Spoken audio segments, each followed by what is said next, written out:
এখন আমরা আলোচনা করব সাম্য বলতে কি বোঝায়।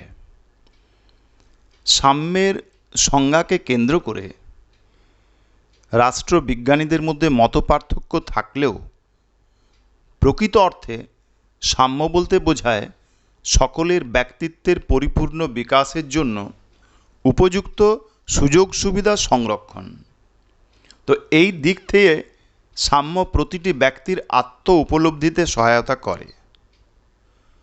তবে এ প্রসঙ্গে অধ্যাপক ল্যাস্কি মন্তব্য করেছেন, সাম্য বলতে বোঝায় বিশেষ সুযোগ সুবিধার অনুপস্থিতি, অ্যাবসেন্স অফ স্পেশাল প্রিভিলেজ, এবং সকলকে পর্যাপ্ত সুযোগ সুবিধা প্রদান, অ্যাডিকুয়েট অপরচুনিটি টু অল। প্রথমটি হলো সাম্যের নেতিবাচক দিক এবং দ্বিতীয়টি হলো সাম্যের ইতিবাচক দিক। ব্যবহারিক ক্ষেত্রে স্বাভাবিক কারণে মানুষের দাবি, সামর্থ্য ও প্রয়োজনের ভিন্নতা থাকতে পারে।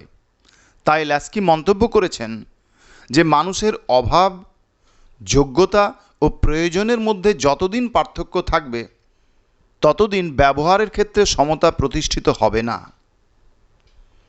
তো যাই হোক না কেন, সাম্যের সংজ্ঞা সম্পর্কে আমরা যেটুকু আলোচনা করলাম তার থেকে সাম্যের প্রকৃতি সম্পর্ক আমরা ল্যাক্সির কথা দিয়েই শুরু করছি। অধ্যাপক হ্যারল্ড ল্যাক্সি সাম্যের প্রকৃতি বিশ্লেষণ করতে গিয়ে ওই দুটো দিকের কথাই বলেছেন। সাম্য হল বিশেষ সুযোগ সুবিধার অনুপস্থিতি, আবার সাম্য বলতে সকলের জন্য পর্যাপ্ত সুযোগ সুবিধার প্রদান। বিশেষ সুযোগ সুবিধার অনুপস্থিতি আপাত দৃষ্টিতে সাম্য বলতে বোঝায় সমতা, কিন্তু রাষ্ট্রবিজ্ঞানে সাম্য বলতে সব বিষয়ে সমতা বোঝায় না। ল্যাস্কি মনে করেন সাম্য বলতে প্রাথমিকভাবে বোঝায় বিশেষ সুযোগ সুবিধার অনুপস্থিতি। এর অর্থ হল সমাজের কোনো ব্যক্তি বা গোষ্ঠী বিশেষ সুযোগ সুবিধা ভোগ করতে পারবে না। নাগরিক হিসাবে সকলেই সমান অধিকার ভোগ করবে।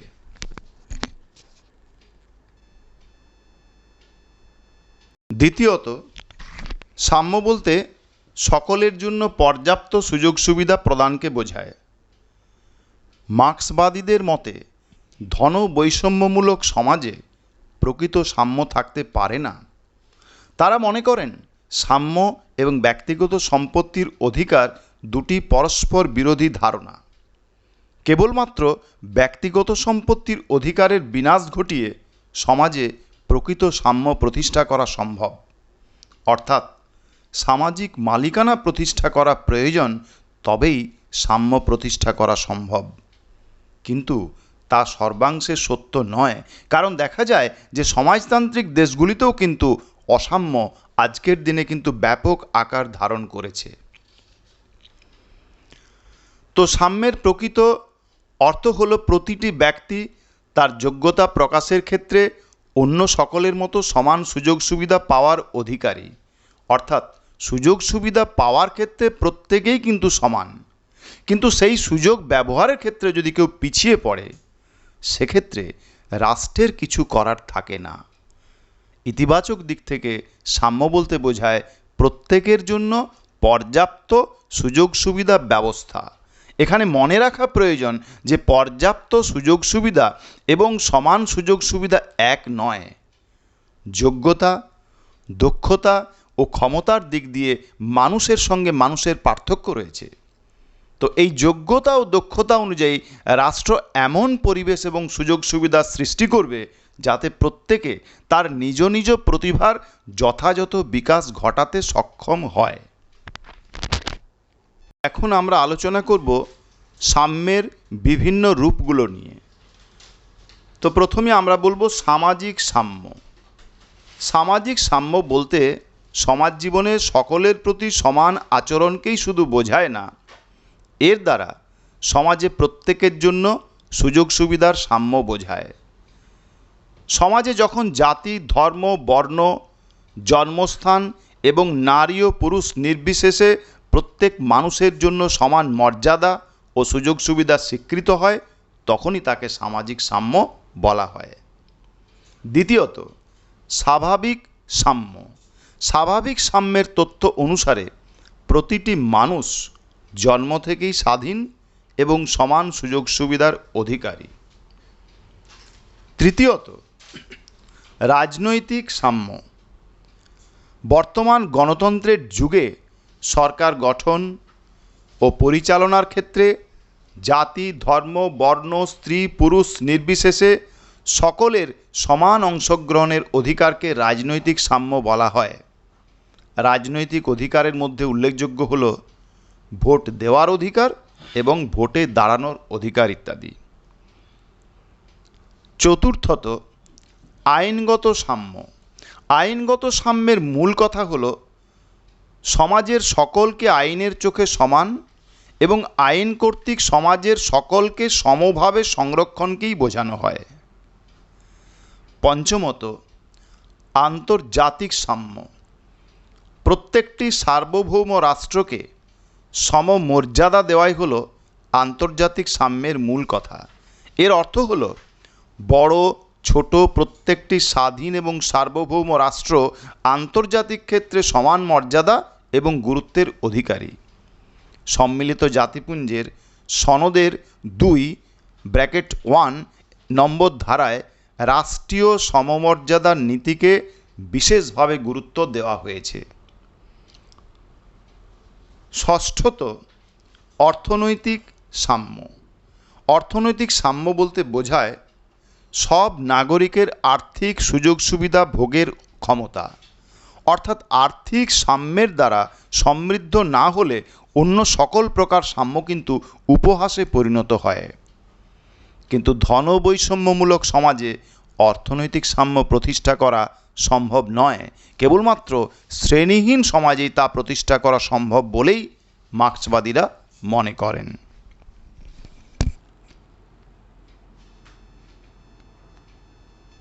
এখন আমরা আলোচনা করব ন্যায়নীতির সম্পর্কে।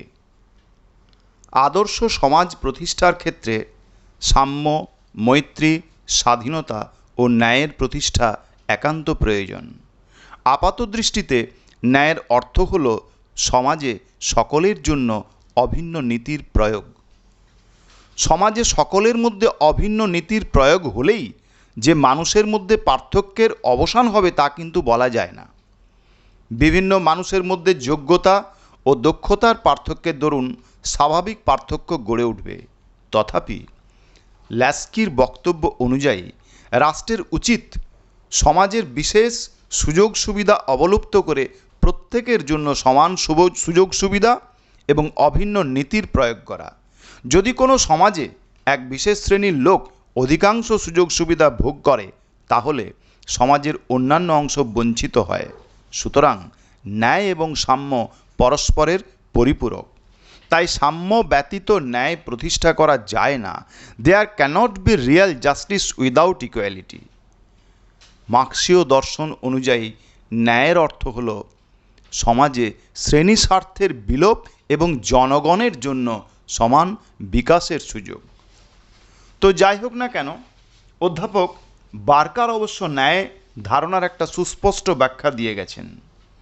তিনি বলেছেন যে এই যে জাস্টিস, এই জাস্টিস কথাটির উৎপত্তি হয়েছে লাতিন শব্দ থেকে এবং যার অর্থ হল সামঞ্জস্য বিধান করা। তাই বলা যায় যে নীতি মানুষের সঙ্গে মানুষের সংযোগ সাধন করে বা বিভিন্ন মূল্যবোধের সঙ্গে সমন্বয় সাধন করে তাই হলো ন্যায়। এখন আমরা আলোচনা করব ন্যায় বিচারের বিভিন্ন রূপ নিয়ে। তো প্রথমেই বলতে হয় সামাজিক ন্যায়। সামাজিক ন্যায় একটি ব্যাপক ধারণা। কোনো কৃত্রিম কারণে সামাজিক ক্ষেত্রে মানুষের সঙ্গে মানুষের পার্থক্য না করে সকলের জন্য সমান সুযোগ সুবিধা, মর্যাদা ও প্রতিষ্ঠা নিশ্চিত করাই হলো ন্যায় বিচার। উদাহরণ হিসাবে বলা যায় সমাজে অস্পৃশ্যতা হলো সামাজিক ন্যায় বিচার বিরোধী। স্বাধীনতা ও সাম্যকে যুক্তভাবে প্রয়োগ করে ন্যায় বিচার নিশ্চিত করা সম্ভব। সমাজের দুর্বলতম শ্রেণীর জন্য সমান সুযোগ ও মর্যাদা দান, বেগার শ্রম রোধ করা, সকলের জন্য সমসামাজিক নিয়ম ও শৃঙ্খলা কায়েম করা, নারী ও পুরুষের জন্য সমানাধিকার স্বীকার করা ইত্যাদি হলো সামাজিক ন্যায় বিচারের উদাহরণ। দ্বিতীয়ত, রাজনৈতিক ন্যায়। সাধারণভাবে ন্যায় বলতে জাতি, ধর্ম, বর্ণ, শিক্ষা, সম্পত্তি ও নারী পুরুষ নির্বিশেষে রাষ্ট্রীয় ব্যাপারে সমানভাবে অংশগ্রহণের সুযোগ পাওয়ার ব্যবস্থা, সেটাই হলো রাজনৈতিক ন্যায় বিচার। এক্ষেত্রে উদাহরণস্বরূপ সার্বিক প্রাপ্তবয়স্কের ভোটাধিকারের কথা বলা যেতে পারে। রাজনৈতিক ন্যায় হলো গণতান্ত্রিক ব্যবস্থার স্বীকৃতি। উদারনৈতিক দৃষ্টিভঙ্গি অনুসারে রাজনৈতিক ন্যায়ের অর্থ হলো নির্বাচিত করা ও নির্বাচিত হওয়ার অধিকারের সমতা, সরকারি পদ ও সরকারি চাকরি লাভের ক্ষেত্রেও কিন্তু সমতা ইত্যাদি।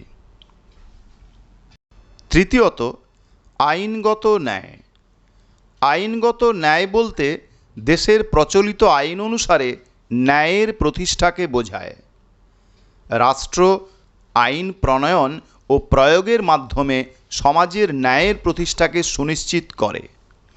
আইনগত ন্যায়ের মূল বক্তব্য হল আইন ন্যায়কে অনুসরণ করে, আইন ন্যায়কে অনুসরণ করে প্রণীত হবে এবং ন্যায় আইন অনুসারে প্রতিষ্ঠিত হবে। আইনগত ন্যায়কে প্রতিষ্ঠিত করতে গেলে দেশের বিচার ব্যবস্থাকে স্বাধীন, নির্ভীক ও নিরপেক্ষ হতে হবে। চতুর্থত, অর্থনৈতিক সাম্য। অর্থনৈতিক ন্যায় বলতে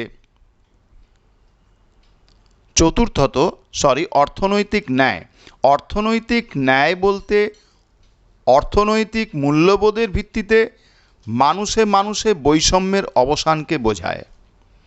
দ্রব্য উৎপাদন এবং দ্রব্য বণ্টনের ক্ষেত্রে এমন নীতি গ্রহণ করতে হবে যাতে সমাজের সর্বস্তরের মানুষ উপকৃত হয়। অর্থনৈতিক ন্যায় ছাড়া সামাজিক ন্যায় কিন্তু কোনোদিনই প্রতিষ্ঠা করা সম্ভব নয়।